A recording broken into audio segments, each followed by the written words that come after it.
자, 이번 시간부터는 본격적으로 유전에 대한 내용 다루기 전에요. 유전학의 원리에 대해서 필요한 기본 개념들을 이제 설명을 하도록 하겠습니다. 총 7가지 개념을 이제 설명하고 갈 건데요.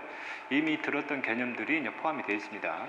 그래서 대립 유전자부터 해서 연관과 독립까지 가 있는데 우리가 배웠던 개념이 대립 유전자, 그 다음 우성과 열성에 대한 개념을 배웠죠.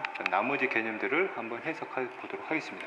특히 기본 개념 다 중요한데 특히 7번째 연관과 독립이라는 개념을 익혀두지를 못하시면요, 앞으로 유전을 전혀 따라올 수가 없게 됩니다. 그래서 가장 중요한 개념이 바로 연관과 독립입니다. 되셨죠? 그래서 앞에 있는 개념이 덜 중요하냐 그런 뜻이 아니라 여기도 중요한데 더더욱 중요한 거는 연관과 독립은 반드시 개념을 꼭 잡고 가셔야 된다는 얘기입니다. 되셨죠? 첫 번째 대립 유전자부터 다시 한번 설명해 보도록 하겠습니다. 자, 대립 유전자를 다시 한번 정의하면요, 멘델의 첫 번째 규칙에서 나오는 개념이죠. 한 가지 형질에 관여하는 유전자들의 관계를 우리가 대립 유전자라고 그랬고, 그 다음에 모건의 유전자설에 의하면 대립 유전자가 한 개체 내에 존재할 때는 체세포당이죠. 상동염색체, 무슨 위치에, 그렇죠, 동일한 위치에 존재를 해야 된다는 게 대립 유전자의 정의였습니다. 그래서 그림상에서 콩의 모양에 대해 관여하는 유전자 라지 스몰 a가 대립이고요, 콩의 색깔에 대해서 라지 b 스몰 b가 대립이고, 콩의 키에 대해서 라지 d 스몰 d가 각각 대립 유전자의 관계라는 얘기죠. 그렇죠? 자, 그 다음에 지난번에 설명을 드렸던 내용입니다. 현재 각 대립 유전자들이 한 개체 내에 존재할 때 동일 종이라면 이들이 존재하는 염색체 위치가 전부 다 정해져 있다는 게 모건의 유전자설이었고요. 다시 한번 정리하면 현재 동일종 콩 1부터 해서 콩 3까지의 체세포가 있다고 가정을 하겠습니다. 그러면 긴 염색체를 1번이라고 그러고 짧은 염색체를 2번이라고 하겠습니다. 그럼 얘도 1번, 그 다음에 얘도 2번, 1번, 2번 이렇게 존재하겠죠. 그럼 같은 종이니까 번호별 염색체들의 길이 모양 구조는 전부 다 똑같다고 보면 되는 거고요.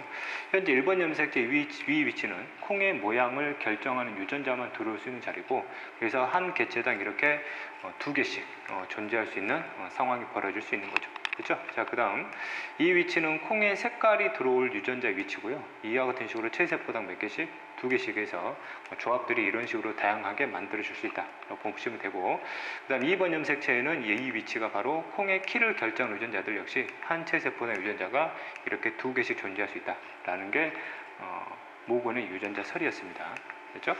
자, 그 다음 대립 유전자를 이제 구분해 볼 건데요. 실제 문제상에서 어떤 식으로 출제가 되는지 문제 유형별로 한번 분석하는 내용을 배워보도록 하겠습니다. 자, 이 부분은 이미 세포 분열 시작하기 전에 배웠던 개념입니다. 자, 현재 한번 보겠습니다. 현재 이 그림에서 여기와 여기가 바로 지금 상동 염색체의 관계가 되는 거고요. 됐죠? 그 다음에 대립 유전자는 상동 염색체에서 무슨 위치에 있는, 동일한 위치에 있는 유전자의 관계를 우리가 대립 유전자라고 표현을 했습니다. 되셨죠? 그러면 이 한 쌍에 의해서 어떤 형질이 결정되고요, 밑에도 마찬가지로 이 한 쌍에 의해서 어떤 형질이, 마찬가지로 이 한 쌍에 의해서 어떤 형질이, 마찬가지로 이 한 쌍에 의해서 어떤 형질이 결정이 되겠죠. 그럼 현재 염색체 상에서 표현하고자 하는 전체 유전 형질은 총 4종류의 유전 형질을 표현하고자 하는 내용입니다. 이런 것들을 여러분들이 눈에 익혀 놓으셔야 됩니다. 되셨죠? 자, 그 다음에 앞에서도 세포 분열 때도 설명을 했듯이 대립 유전자의 종류는 이와 같이 다른 종류의 대립 유전자가 존재할 수도 있지만 이와 같이 동일한 종류의 대립 유전자가 존재할 수도 있다는 사실 좀 기억을 해 주셔야 되고요. 이거는 이제 복제된 상태잖아요.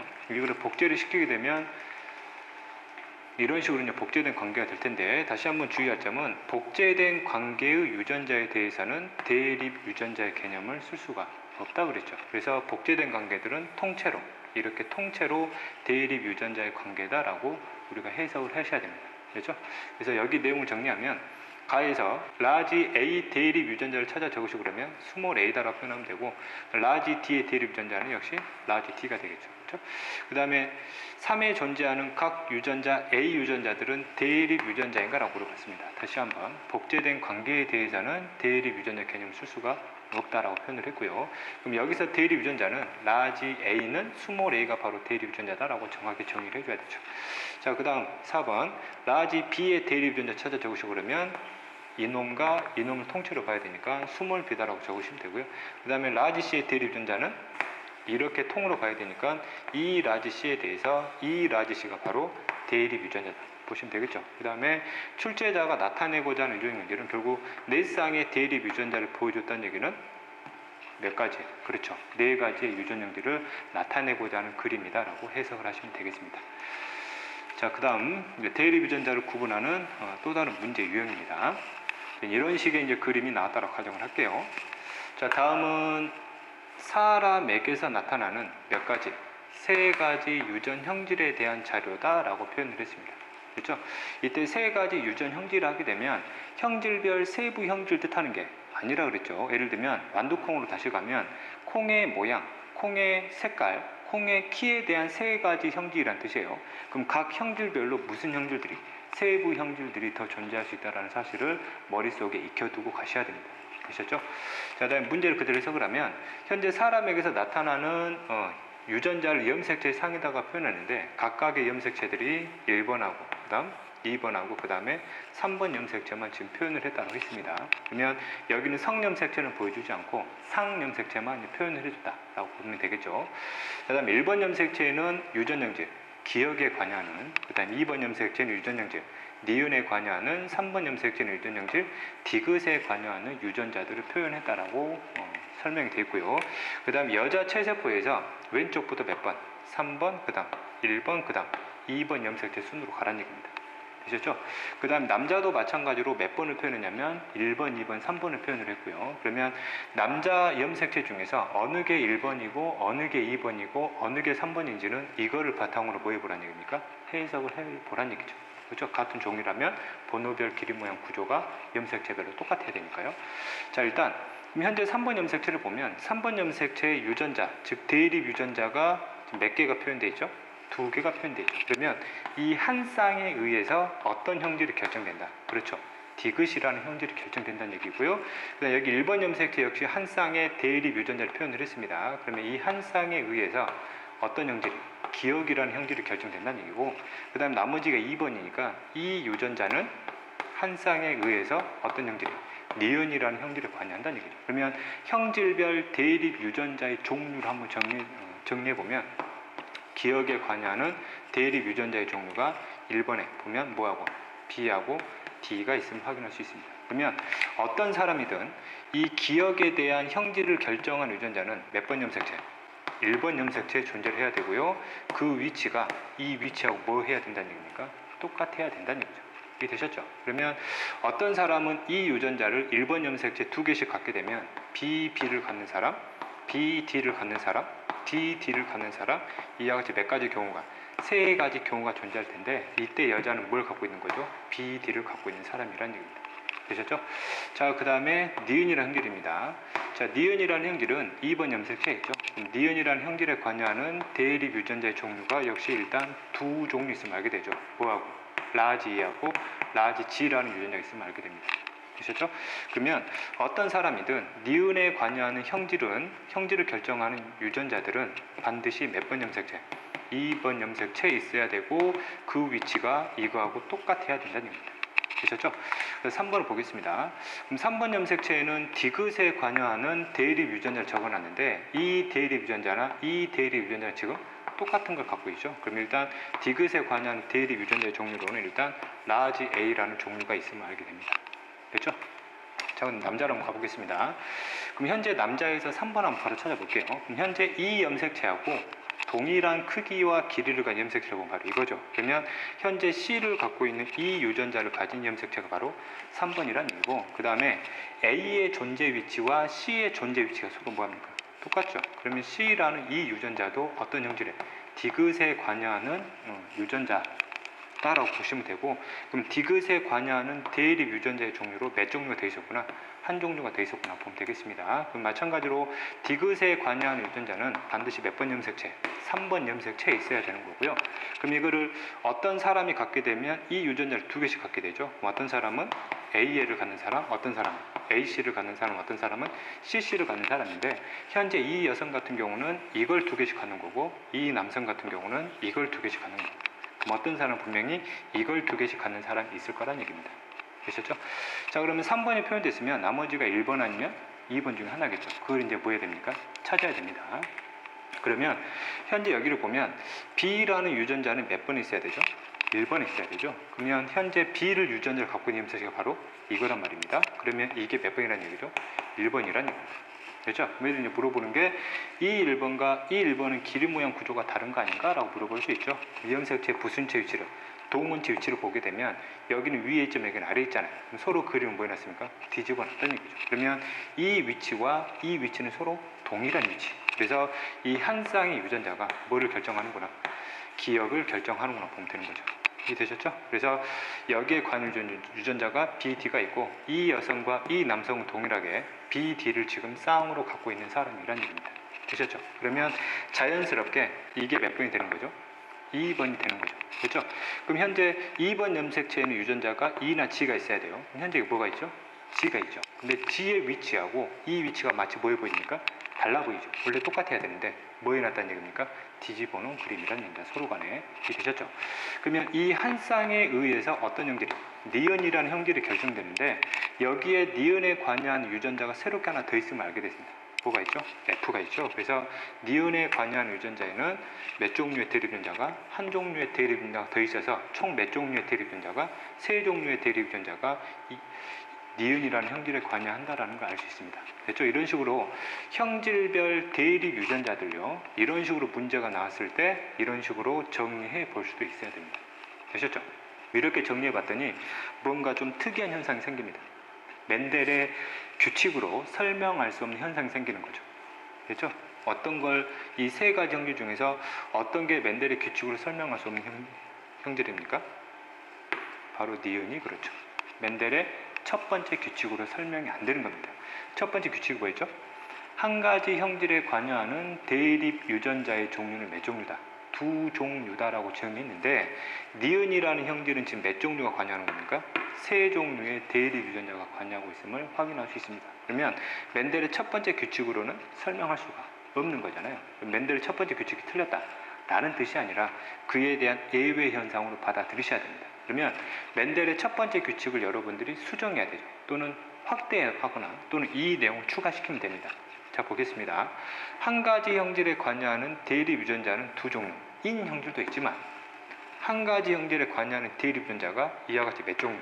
세 종류인 형질도 있다라는 걸 생각하셔야 되고요. 그리고 현재 이게 좀 특이한 현상이잖아요. 그래서 한 가지 형질에 대해서 관여하는 대립 유전자가 세 종류만 아니라 세 종류 이상인 것도 있을 수 있어요. 그래서 이런 유전 현상들을 무슨 유전이라고 정의하냐면 복대립 유전이다라고 정의합니다.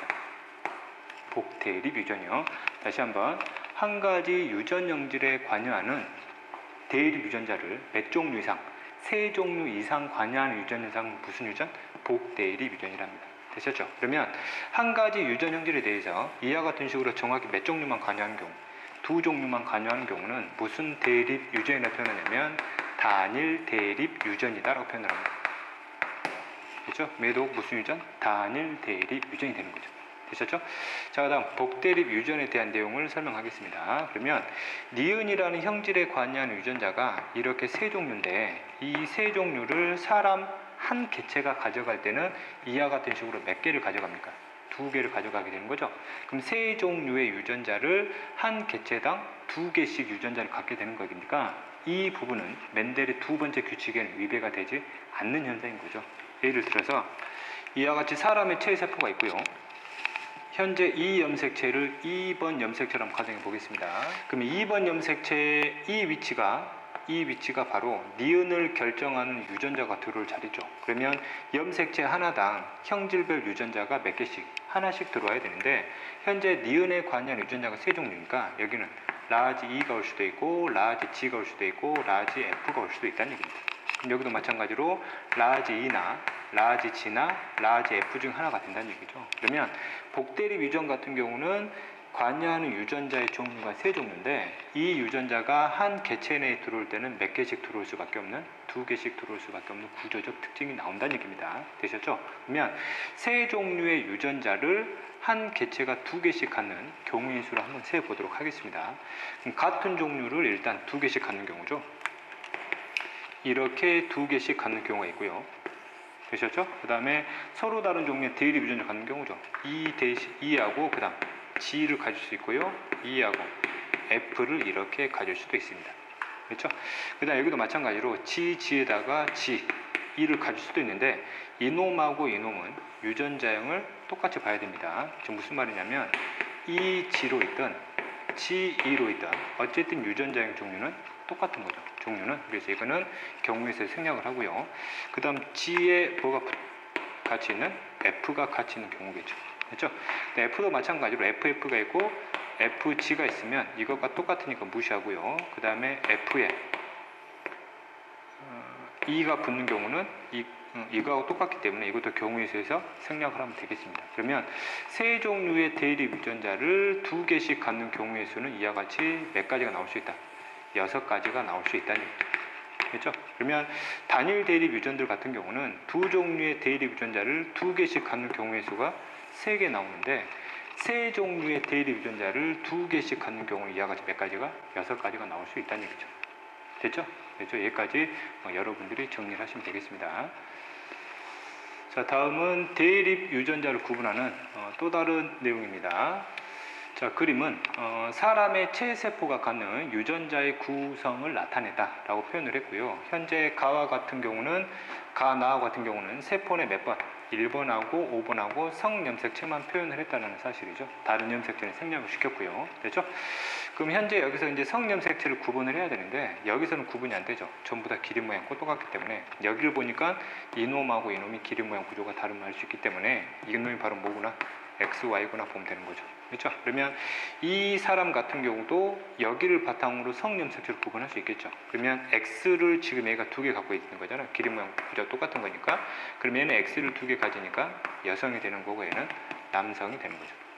이해되셨죠? 그럼 아까와 같은 식으로 이 가의 경우 출제자가 나타내고자 하는 유전형들을 몇 가지가 되겠냐라고 물어보게 되면 마찬가지로 이 한 쌍에 의해서 어떤 형질이 결정되고요. 이 한 쌍에 의해서 어떤 형질이 결정되고 이 한 쌍에 의해서 또 어떤 형질이 결정되기 때문에 결국 몇 가지 유전형질을 3가지 유전형질을 나타내고자 하는 거죠. 그렇죠? 그러면 각 형질에 대한 기호를 내가 기역, 그 다음 니은, 그 다음 디귿이다라고 표현을 해보겠습니다. 됐죠? 그러면 여기서 성염색체를 찾았으면 나머지는 상염색체인 1번하고 5번이 있겠네요. 둘 중에 어느 게 1번이 되겠죠?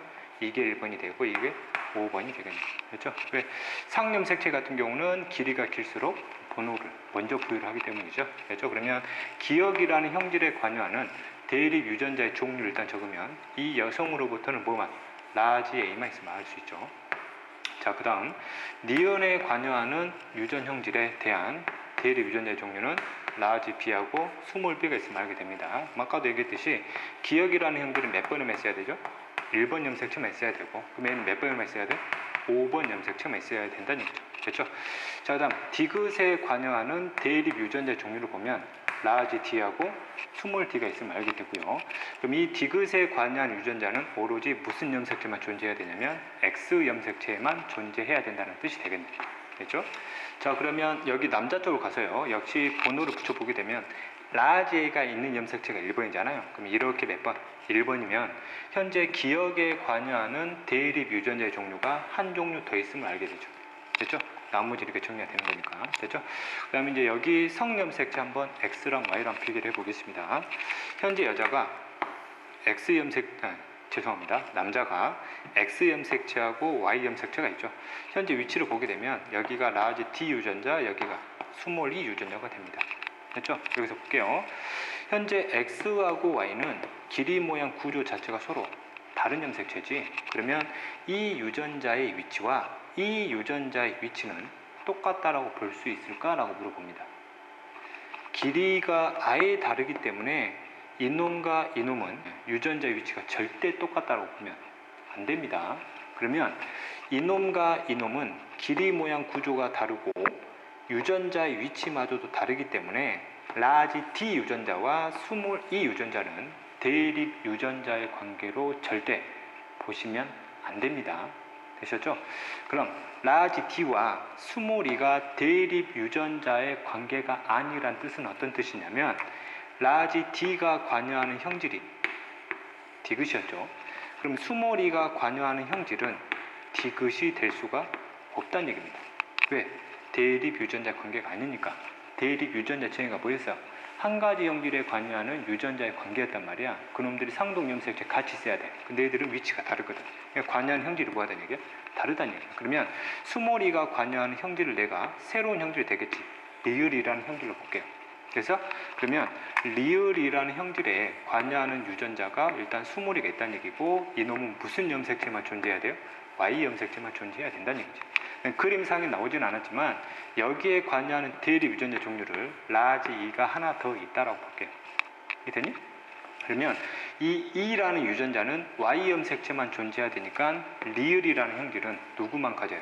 남자만 가질 수 있는 거고, 이거에 의해서 리을이 결정되니까. 그럼 여성 같은 경우는 Y 염색체를 가질 수가 없단 말이야. 그러면 리을이라는 형질은 여자는 절대 가질 수가 없다는 얘기가 되는 거지.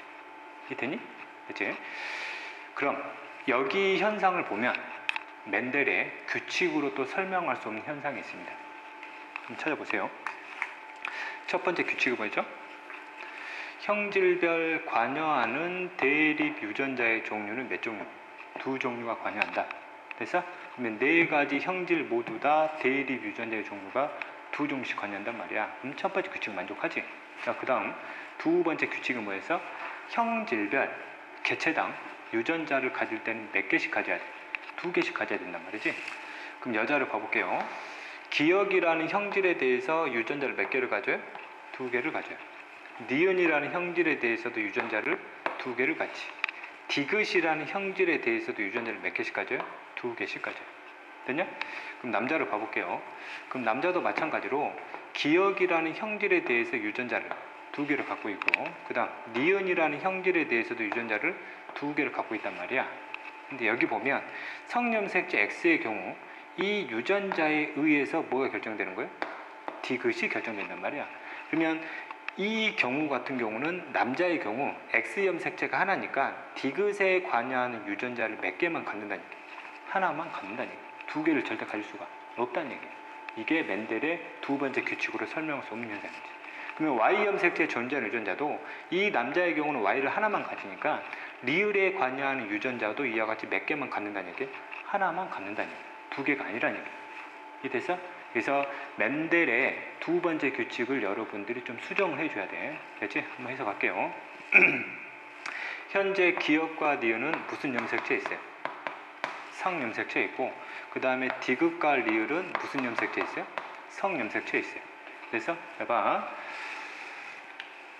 한 가지 형질에 관여하는 유전자를 한 개체가 가질 때 상염색체의 형질별 관여하는 유전자가 존재하는 경우는 남자나 여자나 각 형질별 몇 개씩 갖게 돼요?